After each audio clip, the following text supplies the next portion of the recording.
Now, you were just saying to me, as a young podcaster that sits on that chair over there, you might have something to say to our listeners. Drifters, I have a confession to make. And I don't want to be crucified for this. No. But I was looking at the Group 1s. Pains me to say it. The Robert Sangster Stakes and the Australasian Oaks. Yeah. What do they just call them? Morpheville Oaks or the South Australian Oaks? I don't know. And I was looking at the fields. I was like, huh.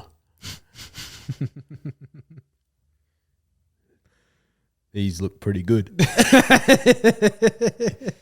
And I thought to myself, huh. Really goes against everything, every fibre of my being. I know. And what I've stood for, what you've stood for on this podcast to date. And as soon as I had that thought, I said to myself, well, I've got to come clean. Yes. I've got to come clean to the Drifters because they're two good races. Yeah. Are they vintage Group 1s? No. No. But you could argue that there's a lot of races in Sydney and Melbourne that aren't vintage Group 1s. And even up here in the great state of Queensland. Of course you could. When you have that many Group 1 sprints up here, it doesn't make sense. It doesn't make any sense. No. And we call it as we see it. We do. And you said, build it and they will come. I did. They've doubled the prize money and lo and behold, they've come. Oh, fuck, you're kidding. Now, have they done it for these races? Oh, sure. Yeah. Okay. All right. They're all worth a milli. Well, all right. So Peter Moody, right? Yeah. Prime example. He has 2 Oaks fillies, one in Autumn Angel and one for Molly Knickers. Puts them together against each other early in the prep. All right. Who's showing the most promise? Autumn Angel. All right. I'll target her to Sydney. Plan B for Molly Knickers. You can go to Adelaide. Do you reckon that was in the conversations early days? Probably. Makes sense, right? But if they hadn't done the prize money, he probably throws a dart. Both of them, Sydney. You know what I mean? Probably. Well, you wouldn't have seen the trifecta out of the New Zealand Oaks come over if this wasn't worth a milli. No. I see that one confusingly named horse has been snapped up by Yulong. Yeah. Poultry Tootinus? Something like that. Yeah. Yeah. Yeah. Is this and the good news keeps coming for Adelaide. Amelia's Jewel going to the Goodwood. Bizarre. Fascinating. Bizarre take. It's a set weights and penalties race. So unless for whatever reason she's weighted well in that race, but I don't imagine she would be because, you know, it's a set weights and penalties, and she's a Group 1 winner and Group 2 winner multiple times over sprint distances. So I don't think the handicap is going to treat her well. Yeah, true. So I think that's a bizarre, like they've pulled the wrong rein there. Like I think, and you know what? I think Peter Walsh, the owner, and Simon Miller, the trainer, could be forgiven for not knowing it's a set weights and penalties race. That could be forgiven because who would know that? It's one of Australia's oldest races and the disrespect. But I was thinking about this, right? Amelia's Jewel coming over, that's a huge get for South Australian racing, right? Who's the best horse to actually compete and, you know, compete at a good level in recent years in South Australia, right? Now, I'd say the most recent winner of Group 1 there, probably Russian Camelot. Yep. But was that his only Group 1? Or he won an Underwood as well. Yeah, okay. Trust me, I know. Yeah. Explosive Jack. Good horse. The Derby King. Explosive Jack's a very good horse. Yeah. Blackheart Bard. Scholes. Yeah. She won a Sangster. Yeah. After winning the Empire Rose as a 3-year-old filly, just give me a sprint race as a 3-year-old filly. Thanks very much. Santa Ana Lane won a Goodwood. Yep. So, of all those, right? And obviously Black Caviar back in the day. She beat him up by like 5 or 6 lengths. But she RMP'd wherever she went. She truly did. She was at 50% and she still won at Royal Ascot. And bloody Luke Nolan stopped riding her with 50 metres to go. Yeah. who He knows? never used to being eyeballed when he's on that horse. No. So is she probably the best since like, I don't know. I feel like those like 4 that we've gone through, it'd probably be Blackheart Bard or Santa, who's number 1 or 2.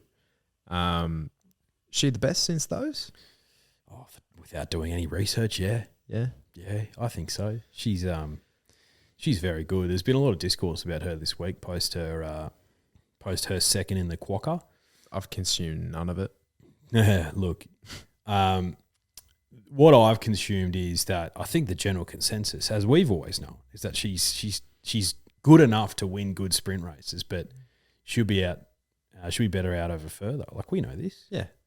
Anyone with half a brain would probably imagine that. I think, and Simon Miller can be forgiven because he's just doing track work with her and seeing the results and being like, well, she's a fast horse. when she's at home, she's doing real well over sprinting, and then when she's going to the track, if she's not winning, she's coming second. Yeah. So she's not yet, but you know, what could she be doing? You'll see her in a King Charles or something. I think that's the race for her.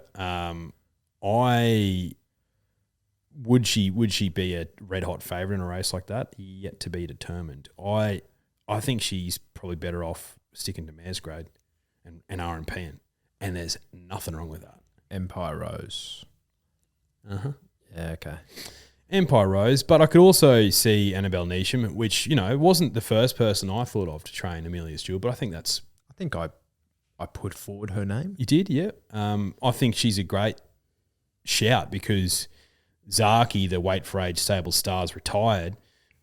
She's got Lady Laguna. She's really, I guess, come of age this prep. So, you know. Makes sense. And I think you know, naturally you gravitate towards the King Charles because it's a mile race, it's worth a stack of money. And if she wins that or runs on really well, you're like, okay, well, let's have a fucking throw up the sums for a Cox Plate. Yeah. I'd love to see it rocking the valley. Well, Amelia's Jewel, amongst others. Well, you know what probably went into their consideration as well? Like, in the last, I want to say, 3 editions of the Cox Plate, I reckon Annabelle Neesham is the only trainer to have, like, multiple runners as well. Yeah. I think last year she had, like, 3 runners, didn't she? She had Zaki. Did Maya Oberon run? Yeah, maybe. I reckon there might have been another one.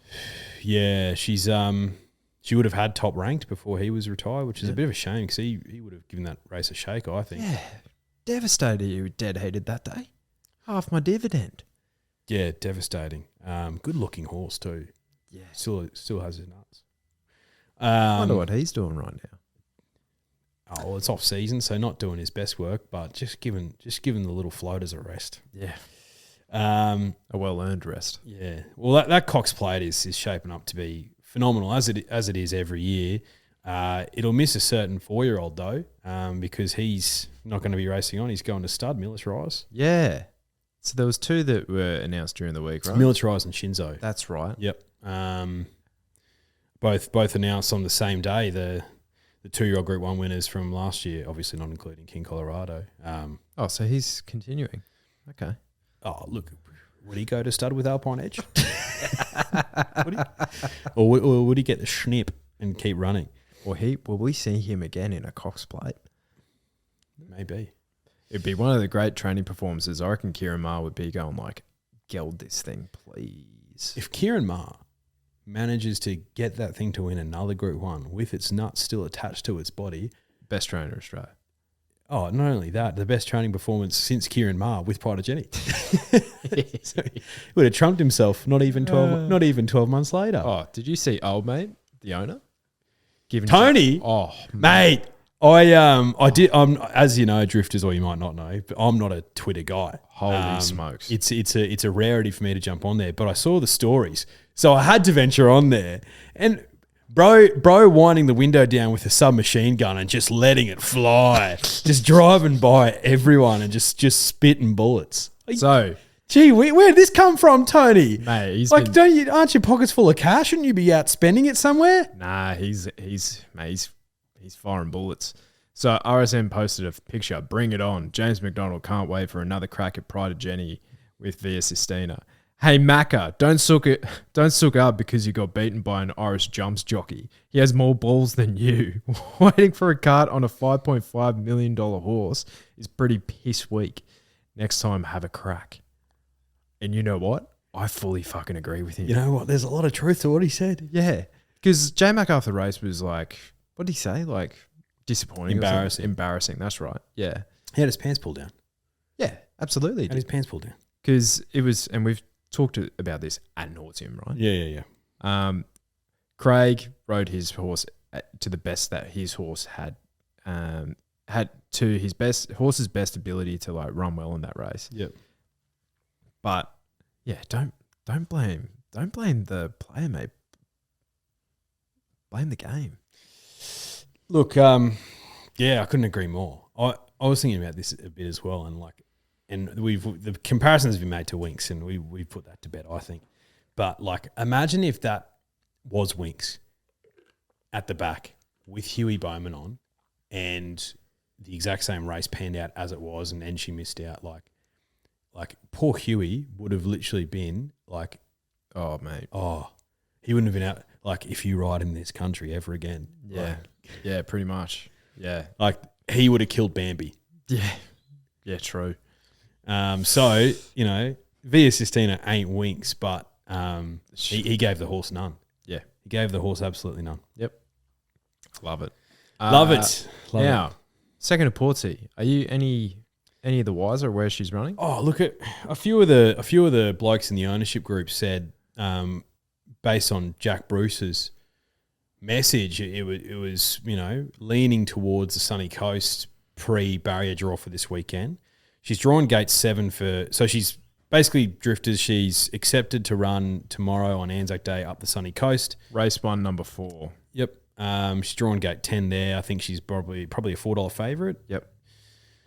She's also nominated and accepted and drawn barrier 7 of 14 for a benchmark 75 race, 1,800 metres at Eagle Farm on Saturday. Race 1 number, no, she gets 7 a lot.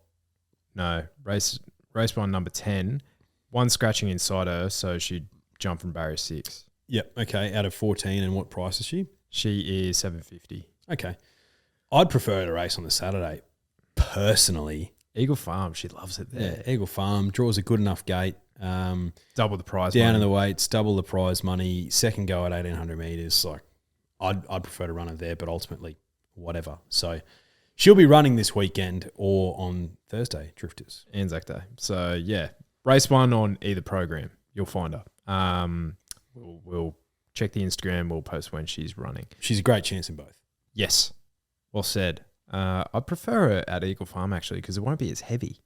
And it's still a heavy 9, Sunny Coast today, so you can't tell me it's going to get any better. No, but it is a far weaker contest. Like, extremely weak. Yeah, like she's a class galloper there. Yeah, one of 2. Back to provincial. All right, shall we get into it? Yeah. All right. So looking at this, I think we go to the Australasian Oaks first. Yeah. Race 7, 2,000 metres for the Group 1s, 3-year-old fillies. I thought this was tough, though. It was extremely competitive, but it was tough. Yeah, I think so too. And $6 the field with the good people in Eds would suggest that. It would suggest that.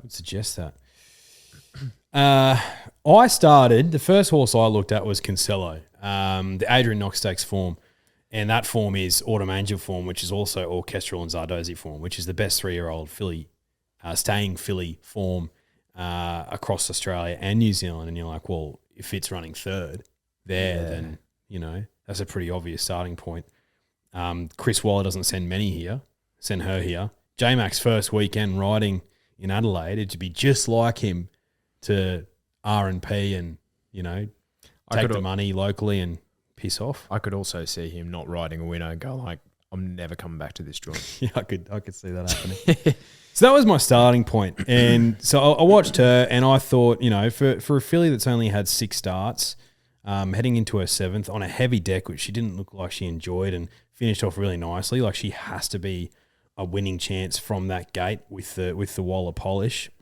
So that was my first point. And then I was like, okay, well, let's do a bit more study other than that. So I was like, okay, let's go across the Dutch to New Zealand and Poultry Tootinus. Mate, some of the weirdest named horses of all time from that Oaks. Yes. Kali Alpha Russia, the Tiakau thing. Like, Positivity. yeah.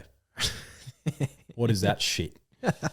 So I looked at that. Obviously, I remember watching the race on Sky Racing, live, and I was like, yeah, she looks like a pretty handy filly. But coming back to 2,000 meters after 2,400 meters, like she's been picked up by Yulong. What was the original plan to bring her across here and run in this race? No. Do you know what it reeks of, mate? Afterthought. Do you know what we don't like on this podcast? Afterthoughts. Do you know what we like on this podcast? Grand finals. So I'm going to give – I've got her in my numbers, but I'm going to give her a shoulders, arms, let her through to the keeper. And changed from Chad Ormsby stable to Waterhouse Bot as well. So Chad was wearing one of the great cowboy hats of all time when she won that Oaks. And if you remember, there was that – I can't remember his name now, but it was that Hong Kong sprinter that had about 3 years off. And they – yeah, so he trained that thing, which lost 2 plates and was like 3 out of 5 lame in the new market. Yeah, that's right. That you gave a small little push for. And it was like $80 into like 20 to 1 on the day. So he's that trainer. So they've obviously gotten one of the great deals from Yulong. And why wouldn't you take the money? As we've seen with Stormboy. Always take the cash. Yeah. Particularly for a 3-year-old staying filly in New Zealand. Yes, absolutely. Okay, yeah, she's won the feature. We're literally not going to get any more out of this thing. No. Anyway, so I'm going to give them a wide berth, and you're thinking, okay, what does that leave? It still leaves a few. Yeah. So it leaves number 2, Wings of Song. Tassie form. Leaves number 6, Vibrant Sun. Yep. And it leaves number 8, Cocoa Sun. Yep. Okay, we'll start with Wings of Song. Tassie form. I thought that was a dominant win. It was last start. Sensational. What did she do wrong? Nothing. 6 weeks between runs, 2 trials. And I think there was late market support for her as well. So, because there was 0 market support for Molly Knickers. She was about $3 favourite and she went out to about $4.50 on the day. Money came. She's rock hard fit. Paddy Payne? Paddy Payne knows how to win a Group 1 in Adelaide now, finally. Yes. My concern with Wings of Song is since the 16th of December last year, she's had 1, 2, 3, 4, 5, 6 runs. So she's been up for a long time. I've stopped trying to predict when the end of preps are coming. Mate, especially with mares, I feel like they just run forever. Like Campioness is running again this week. Yeah. Yeah, and very true. Like I'm not taking that as much as I think there's a certain instance, right? Yeah. So where I think we got that right was say a Lady Laguna in that, was it the Doncaster? Yep. But there was also some other things in our favour there, right? Yes, she gets through the wet ground, but a testing 1,600 where she's not really proven. Whereas like for Wings of Song, 2,000 metres, it's like she's won over further this prep. She's won multiple times at 2,100 metres, and the way she galloped away from them would suggest to me there's plenty left in the tank. She's got fresh enough legs. Where does she get to from that gate? Well, she's going to have to come around and ride for luck to a degree, but she's definitely a huge winning chance. Coco Sun, she ran 5th to Zardoz in the VRC Oaks and a comeback this prep and taken all before her. She's the one I'm taking on in the market. Yeah. Like I think she's $5.50 favourite, and she, of all those, right, they're all fantastic chances, but she's the one stepping up to 2,000 metres from 1,600, only 3rd run of the prep. Yeah, I'm taking her on too. I think there might be others that are fitter. Oh, actually, I wouldn't say taking her on. She's not my winning on toppy, but I think she's one to highlight because she's taken everything before her in this prep, and she's not stepping up to 2,400 metres. She's stepping up to 2,000, right? So I think she's a hope. And then Vibrant Sun. So she put away Grinzinger Bell at the Valley last start, but didn't balance up until towards the end of the short Valley Straight. And when she did, mate, she honestly pinned the ears back and really started going for it to get over the top of Grinzinger Bell. And it just looked like a horse to me that has 2,000 metres written all over her. Side by the Autumn Sun. Yes, the Autumn Sun. So I've got a bit of a, early days for him as a sire, obviously. So Autumn Angel was his first ever Group 1 winner, but also from his first crop, right? So Redout's Choice, Autumn Sun's daddy. If you look through his most successful progeny, mate, it is absolutely littered with classic filly winners. Yeah, right. Like so many 3-year-old filly winners across all the Oaks in Australia and New Zealand. And I just think the Autumn Sun, that's going to be him. I think he's going to be exactly the same. I think his best progeny are going to be probably later developing 3-year-old fillies, and they're not going to be at their best until they get out to 2,000 metres plus. I think he's going to be exactly that. So he RMP'd the 3-year-old features, didn't he? Himself. Yeah, he did. So why not the Autumn Sun legacy just carry on? Yeah, well, his daddy Redout's Choice was like that. So I don't see why he's not like that. So I've got no concern about, and that's why probably I think Coco Sun's a winning chance, because if she's doing that over 1,400 and 1,600 metres, I think she's going to get better out to 2,000 metres. But anyway, Vibrant Sun I've got ahead of her though, because she's shown gate speed in her runs so far in her career, that I think despite the fact that she's drawn gate 12, I think she can roll forward and probably sit in the first third, whereas I don't think that about Coco Sun. And I'm a little bit concerned about Wings of Song. Mick Price and Michael Kent Jr. are so due for a big race win. They can dominate this carnival. They can. And who's a grand final jockey? Mark Zara. Yeah, I like it. So Vibrant Sun's probably the one I'm leaning towards having on top, but I keep coming back to that Wings of Song replay, and I'm just like, well, it almost seems like a don't overthink it sort of bet, Wings of Song. They're the two for me. Classic local lead up. I feel like a lot of punters will go into Wings of Song. So, but you're getting $6 to find out. Sensational. Great price. Yeah, it's a great betting race. Yeah, for sure. I have the Kiwi Invader. Let me look at how to pronounce this. Poultry-tudinous. Poultry-tudinous. I've got her on top. Mate, I take all your points about like all the threats that are coming through.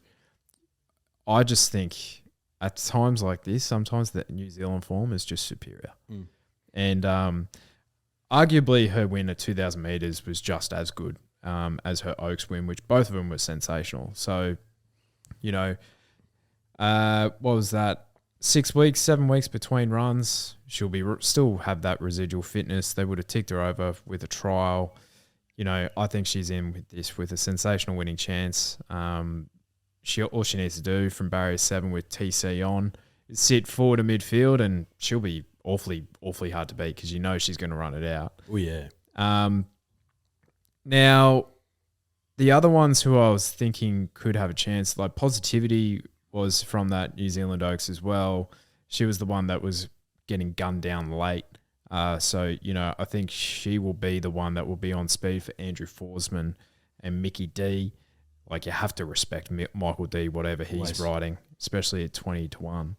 But yeah, of the others, I thought Wings of Song, and I think Molly Nickers will be running on to 4th. I think she's got a big race in her, but barrier 15 cannot possibly help. Not at all. I'm pretty sure the Autumn Sun has like 5 fillies in this race, which is crazy. Quick shout out to Sneesby Racing. First Emergency is 150-1 pop, which Sneesby Racing has a little share in. So honestly, how many does he have? Yeah, a few. He was saying 40 to us last. November? I think it's around. I think he's cycling through a few. Yeah, so I think it'd be about 40. That's insane. Like we have 2, and we have a runner every other week. You know what I mean? Yeah, I know what you mean. Like he'd have He'd have three week, if not more. Something ridiculous. Like when the whips are cracking, you know. Yeah, I think it just goes to show though, like how much investment you need to make just to have a chance of having a horse in a Group 1, let alone winning one. Yeah, give us a chance. Owning a Group 1 winner is so hard. Yes, yeah, and I might have the Tonys about me if I get one that dominates like Pride of Jenny. I might be. Oh, I'd be so bullish. I'd be trumpeting for sure. It could have been Marcus Williams. Could have been amenable, but I can go through his prep. He sent it through the other day. He's having 3 runs prior to the Stradbroke. Holy dooly! yeah, he's coming up here early, and I think they kind of like had the let off after the George Ryder, and then just reset, which I don't mind to see. Yeah, but I feel like his fresh runs are pretty good for amenable. Anyway, let's get to the Robert Sangster, 1,200 metres, Group 1 for the fillies and mares, open weight for age. I think I land up tipping. Who was that 2-year-old filly for Kieran Maher that ran in this away game? Remember when she ran in this? Oh, yeah, yep. She ran 4th as a 2-year-old. Was she in this as a 2-year-old? Yeah. She had like 47 kilos or something. Gee whiz. Yeah, first time in a long time that's happened. Wow. Yeah. But she didn't win. Now, Estriella, one of your favourites, $3. One of the best fillies, one of the best 3-year-olds, I might even say, in Australia right now. Massive winning chance. Gate's a little bit sticky, but she has early speed, so she'll get across, and I think she'll sort of sit in the first sort of 3 or 4 horses anyway. It has to be a winning chance. Like, just keeps improving each run. I think she's, from what I've seen so far, more dominant over 1,100 metres. I think she can still win this over 1,200 metres, but this is a smart crop of mares that she's got to beat. So you're getting $3. Probably like to see, like I get it, I do understand. You'd probably like to see a better price, but she could win this in a dominant fashion and then shoot to the top of the market in the Everest. You know what I mean? Yeah. Well, knowing how these futures markets are at the moment, like top of the market. I know what you mean. Like 5th favourite or something. Oh, not even like second line of betting. You know what I mean? Yeah. Mate, Pride of Jenny, second line of betting in futures for Melbourne Cup. Huh? Yeah. Oh, that's criminal. Yeah. Anyway. That's ridiculous. Is she a massive winning chance, Estriella? Yeah, obviously. And I'm a big fan. Like, back to every start, this prep. Like, she's a friend of mine. Yeah. Do you know who else is a friend of mine? Benedetta. Yes. Big friend. Gate 1, terrible for her. Close friend of yours. Horrible for her, Gate 1. Yeah. Because she won in a dominant fashion last start in Morfordville. Over 1,100 metres. And the way that she sort of ran that race, she drew Gate 10. And she was able to sort of blend into the race off a solid tempo at the right time in like about the 4 or 5 wide channel. Whereas Gate 1 here, I feel like she's going to be smothered in. Is that the best thing for Benedetta? I'm not sure. But she can absolutely win this. And she's just got that. This has been a nice prep for her leading into a race like this. Yep. 1,200 metres, dry deck, already had the race in Morfordville, ran super in the Newmarket and the Oakley Plate. Like, yeah, she would not shock at all. They're the two for me that I'm tossing up between, but you cannot tell me that Zapateo and IME can't win this race. I refuse to say that. You can't refuse to. You can't tell me that. Zapateo's in career best form. Like, she was so impressive in that Galaxy.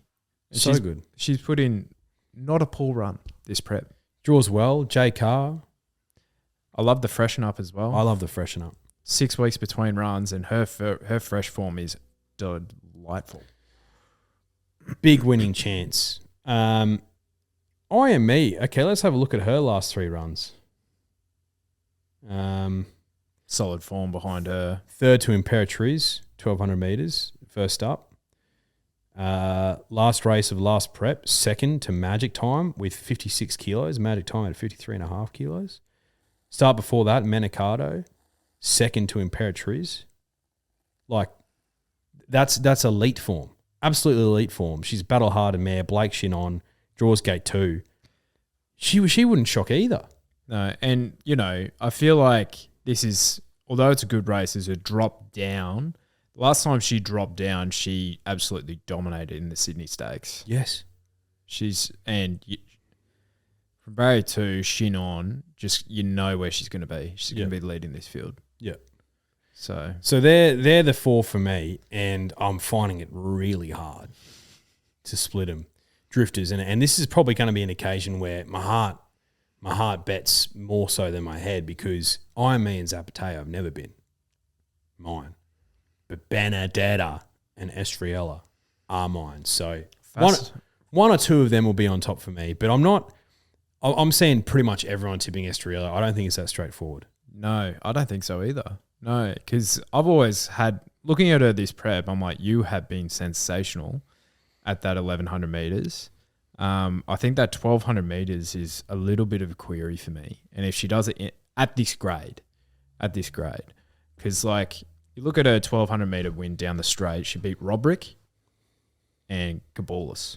Cabulis was good, but like, you know, what are we really dealing with? Learning to fly. Learning to fly was the other one that I forgot. Thank you, Daniel. $14. She's the best value shot in the race for mine. $14 with the good people at Ned's. And again, I've said this a lot. I love the freshen up.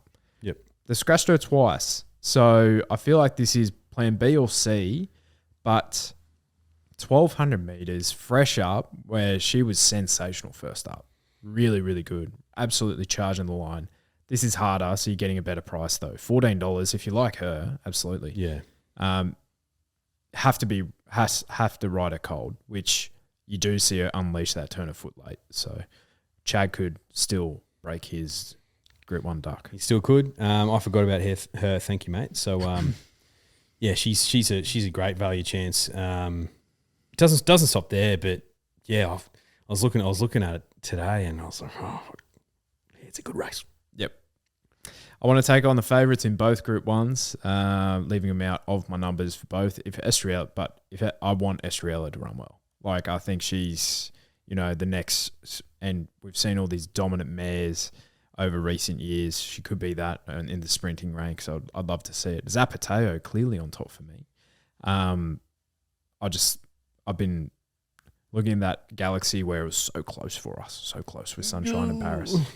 But she's been the best run in all of her races this prep, and I feel like she's just continually the forgotten horse. $7.50 she is. Like, I think she started favourite in this race last year. Sunshine in Paris was in this race. What price would she be? Oh, yeah. She'd be $3 with Estriella easily. $2.50 even. So she's on top for me. Definitely giving Learning to Fly a chance. I think she's at that price. I'm very, very interested in her because of all the details that I outlined just before. Freshen up, 1,200 metres. Love, love, love. Roots was a huge run first up. Yeah, she was. Back on the rail behind the likes of Bandy's Boy and Malkovich. Malkovich ran okay in the Quokka. But, yeah, again, freshen up. 4 or 5 weeks between runs. Her stats at the distance, albeit in inferior grade than this, is really, really impressive. So J-Mac on as well. Roots is not without a chance here. She's $14 big price. And then I think Benedetta's like the mare in form. Like, she's kind of avoided. Well, she hasn't avoided much actually, but love that they gave her a run at Morphettville just to make sure she's familiar with the surroundings, but she will have to step up to be winning this, I'd say. Never ran outside the top 4 in her career. Impressive. Very 13 impressive. starts. That's good. It's very impressive. All right. Now, should we look at the rest of the card here? Yeah. let's look at the Champion Stakes, race 3. Now, numbers 1, 2, and 3, I think, are the winning chances here, Declan. I'd agree with you, mate. I'm happy to take on the favourite Air Assault. 2,000 metres is the problem for Yeah, him. because at the end of 1,800 metres, like, he didn't look convincing at all. So between Bold Soul and Warmonger for mine, I'm probably leaning towards Paddy Payne, Bold Soul. Same. That was a return that just gave me big Derby vibes. Yeah. Big SA Derby vibes. So barrier 13 for him, probably going to be negative. He'll be running on, but so it might be a real on the drift classic. What price is he in this South Australia Derby if there's a market open? Yes, true. Now, if just when I'm talking about futures markets, the good people at Neds don't have Pride of Jenny as second line of favourite in the Melbourne Cup markets. Well, I must have dreamt it up then. No, I had a look at a competitor who will remain nameless, but they do have it there, which is ridiculous. It's absurd. It is literally just a revenue grab. So I'm glad that the good people at Neds have not done that. Yes. Let me have a look here. South Australia Derby. Nah, why would you bother? So no market for it. Yeah, no need to put up a market yet, We'll guys. we'll wait to the day, eh? So yeah, I had Bold Soul on top as well. Yep. Yeah. There you go. Okay. Race 4 is the John Hawkes Stakes, 1,100 metres Group 3. Thought this was a fascinating little contest. You have like Screeper after a 7-week let-off. Sans Doute, What You Need. And what about old mate, Extremely Lucky? I think he's gone back to where he's from.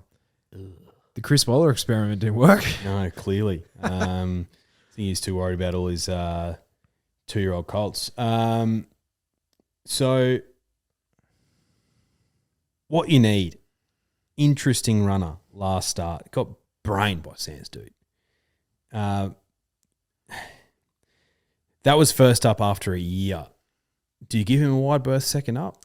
Well, I think I saw enough to go like, okay, I think he's improved. Like, he had a throat operation, and this is where you can back him, Mick Price, with confidence. You can basically lay his horses when he goes like, oh, this horse is enormous. Like, he needs this run desperately, and you go like, okay, this thing ain't winning. No. And the market suggests that. I think he was like $2.50 or $3 early days on the Wednesday, and then he drifted out to $5. It's like, okay, yeah. So I think you saw what you needed to see from him. Yeah, so I think follow the market with him again this weekend. Yep. Like if he firms in, he's ready to go. But Sans Dute's done nothing wrong. Obviously, she loves the Flemington Straight, so this is a different kettle of fish. But not a lot of horses have the turn of foot she showed at the end of the last start. $6. Yeah. Like, how many in a row? Is this going for a picket fence? I think it might be. Man, she's already built the picket fence. Yeah, 4 in a row. Like, incredibly disrespected. This is a picket fence, and you got a spare picket in the shed. Yeah. Yeah. God, what's Wings of Song building? What did Winks build? Coliseum. A bridge? Yeah, bridge. Shit. Scraper? No. Okay. No. Happy to take him on. Interesting. Yeah. All right. Yeah, not a race I'm really that interested in from a betting point of view. The next one is, though, the Tobin Bronze Stakes, 1,200 metres Group 2, set weights for the 3-year-olds. Is this one of the best bets you've ever seen? With Skybird. Arkansas Kid. Yeah, I think it's a bit of a Captain Obvious bet, isn't it? Like, his form is so delicious. It is. It's a Captain Obvious bet, Arkansas Kid. Barry 16 sucks. It does. But form around Estriella, Sarasana, Jolly Star, like, yeah, it is elite form, and it could be like, I don't know. Could I be reading this and just trying to find a way to get away from him? Maybe. Skybird lugged a big weight over 1,100 metres first up, and she was never in that race, and nor should she be. But I'd be prepared to give her another crack. Back to sort of a weight in which she can manage. Probably short of her best. Gummy Gumdrops. Wouldn't be surprised that she'd do me one here at $9 if I wasn't on. But yeah, I think Arkansas Kid, like if he gets absolutely jammed in, you probably should follow. Oh, mate. I think he's one of the best bets I've seen for a while. Like, yeah, I know, and that gives me that freaks me out a little bit. yeah, okay, but I'm You getting know? 380 for something. True, like that, yeah, you true. know? It's Yeah, like it's not $1.80. because like if you rewatch that Arrowfield, he should have won that. Yeah, Like he was held up nowhere to go. He was held up for about 300 meters of the straight, and you look at what he did third up in the spring. He was fourth in the Coolmore. Like, and he was storming home there as well. So he can run on a bit, but this isn't a Group 1 grade of field. So I think he's incredibly well placed here. Looks a grand final. His third up runs have been sensational. Yeah, I'm a fan of the kid, Arkansas. Queen of the South Stakes, 1600 metres Group 2 for the fillies and mares, set weights and penalties. I thought this was extremely tough. yeah, this is hard. Sione was good behind Here to Shock. Paddy Payne again. Mate, I think this is his carnival. Yeah, Paddy Payne. Yeah, it could be. I thought she was. Well, she ran third first up to Waltz on By and Lady Jones. Lady Jones has come out and won, and she's running second to Here to Shock, and Here to Shock's a smarty. So Hey, what about the Inferno? yeah, Nearly knocked him off last week. yeah.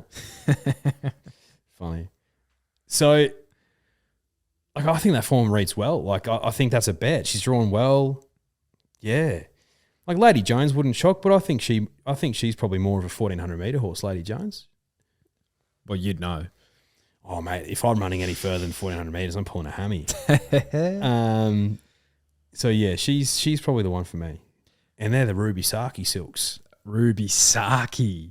Wow. Gee, she was a star for me. Wow. Remember she R&P'd like 3 or 4 races in a row, and each time she was at a price that was backable, and I was like, well, yeah, I'll keep stealing money from you. Yeah, but then she had a runabouts. She encountered some heavy decks, and she did not like them. No. And I think that just dented her confidence. Yeah, Ruby Saki. That's a name I haven't heard of. She'd for be a a while. great broodmare, Ruby Saki. I thought Campionessa was one of the ones that you could find here. J-Mac on. Has to lug the top weight, but rightfully so. Like she's raced 5 times at Group 2 level for 4 wins and a third. She was unlucky, I guess you'd say, in the Queen of the Turf. She was 3 wide, no cover the entire trip, and she still only lost by less than 3 lengths. Does that take it out of her? And I said this before, at the end of God knows how many runs this prep. God knows. God knows. I can't count that far. But if she's, I can assume that the stable's got her well in here, that she's still interested in racing. She's still racing bloody well. She beat Vow de Clare, who was sensational in Australia Cup. Eternal Flame just can't stop winning after getting knocked off. And then she beat the Melbourne Cup winner Gold Trip as well this prep. Like, I think Campionessa can get the job done. Potentially. The value play I don't mind in this race is Legacies. She can mix her form a little bit, Legacies. Can't she? Like, she runs like a bus and then she comes out and wins. But the key to her is where she lands in the run. She draws a nice gate here with J Carr on. I'll tell you what, J Carr can ride a leader. Yeah. 54 kilos. I think she's a great value play, Legacies. Very well found by you. She's too inconsistent for mine. So she can mix her form a bit. But $11 is a great price to find out. 100%. I think that's all at Moorfield, right? It is. All right, let's go to race 6 at Eagle Farm, which is the Mick Dittman Plate. The Mick Jones Dittman. Listed race, 1,000 metres, set weights. I had zero opinion here. Skirt the Law's one of yours? Big fan of Skirt the Law. Big fan. She starts short. Watch the market for her. I want her to come back well, little 3-year-old filly. Do you know who else I want to see run well? Abounding. Winner of the Magic Millions race on the Goldie. Oh, when it was delayed by about an hour. Yeah. She's a smart horse, mate. Like she's one who she runs well here. Could find herself as a Stradbroke horse or a Tatsiara horse. I think Abounding and Skirt the Law is probably the same. Oh, Abounding should have been an All-Star Mile horse, mate. What are you talking about? Yeah. But they didn't. Robbie Heathcote's like, not only am I not going to take you up on that, I'm actually going to go tell you to fuck yourself. So yeah, they're the two for me. Party for Two was a smart winner first up on the Goldie. That was a fair few weeks ago now. So I don't know what the big delay is between runs, but Yeah. Skirt the Laura Bounty on. Yeah. Either one of them. If I continue to do the form on this race, I might find Sofrado. I might do that. You might. I might, but leave it with me. Race 8 is the Brisbane Mile Quality Handicap. Wait a second. Is this Brisbane finishing off the card with 2 good races? Yeah. Market leaders, mate. Typical. Yep. 1,600 metres listed. Now, have you heard these names before? Jimmy Star. Fascinating. I think there's another one here. Gringotts, Jimi Hendrix, Mighty Ulysses. Just these typical Nisham stayers that come over for these big races and run last. Where's the Godolphin horse? Where's the Godolphin horse that hasn't won for ages and comes up here in RMPs? Well, it's probably in Queensland. They change silks. Yeah, true. So there's probably one here. Sure. Where's Atmosphere? Yeah. Any pace? So, are you a Jimmy Star guy? I want to take him on. I like Gringotts here. Yeah. I like Gringotts more than I like Jimmy Star, but Jimmy Star, I admit, could come out and brain them. No jockey booking for Gringotts, which is fascinating. So that's a small concern. But Kieran Mullen's Jimmy Star in the Stradbroke, he's given him nothing but praise. Since his 7th in Newcastle, where he probably jumped at $1.65, unbelievable. $2.30 is more of a backable price, but if he comes out and brains him here, so be it. I'd probably prefer to take the value of Gringotts, who's a mighty consistent runner and was dominant last start. So yeah, that's probably where I'm leaning. What about a mare in form, number 8, Overriding for Nathan Doyle? If you look at, so this mare beat the likes of Kinloch and those at Newey and absolutely brained them. But before that, she was in that Chain of Lightning race in the last. And that race has been one of the form references of the Sydney Carnival. I think 5 subsequent winners and a horrific tragedy in there as well with Tin Tookie.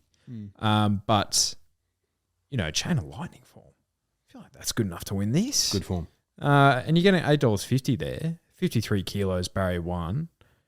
I think you could have worse plays over the weekend. 100%. Yeah. 100%. The Princess Stakes is a 1,600 metre contest for the listed 3-year-old fillies. The last at Eagle Farm. Now, good luck to you if you have a firm opinion in this race. My God, this is tough. I like one at odds. Number 10, Little Genie. Smart winner to finally break the maiden, but she's a horse who just appears as if she's just going to get better out over further. Vice Savabeel. What's the ownership reckon? Ownership reckons she's a lock for the Queensland Oaks. Okay. But she's the way she's run, the way she's run so far in her career shows me a horse with some talent. So drawn the car park, which I'm sure Sneesby Racing is going to be ecstatic about. But she's a mare with some talent. Affiliate with some talent. All right, Queensland Oaks. There is a market for that. So what's her name? Little Genie. Little Genie. I'm still scrolling, which is a good sign. Still scrolling. Mate, she's not even in the market with Neds. So there you go. Might have to request that. Might have to. Well, she's $12 here, so you would imagine that she'd be 100-1 in the Queensland Oaks, but nowadays probably more like 26-1 with the futures markets. I think they price the markets at 400%.